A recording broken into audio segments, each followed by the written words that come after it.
ফাল্গুনে বিকশিত কাঞ্চন ফুল, ডালে ডালে পুঞ্জিত আম্রমুকুল। একঝাড় সবুজ পাতার মাঝে তুষারের মতো দেখতে স্নোই অর্কিড ট্রি। না না, অর্কিড নয়, অনেকটা অর্কিড ফুলের মতো দেখতে বলে আমাদের চিরপরিচিত শ্বেত কাঞ্চন স্নোই অর্কিড ট্রি বা হোয়াইট অর্কিড ট্রি নামে পরিচিত।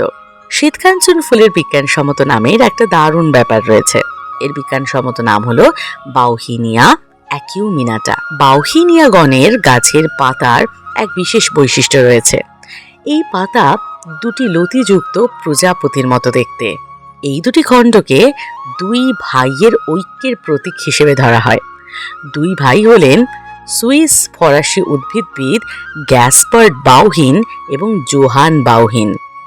গ্যাসপার্ড বাউহিন যিনি প্রথম দ্বিপদ নামকরণের ধারণা দিয়েছিলেন। যেহেতু পাতার প্রান্ত তীক্ষ্ণ মানে শার্প, সেটা বোঝাবার জন্য অ্যাকিউমিনাটা এই গাছের মূল ঠান্ডা লাগা সর্দি উপশমে ব্যবহার করা হয়ে আসছে। পাতা ও গাছের চাল অ্যাজমা রোগ সারাতে ব্যবহার করা হয়।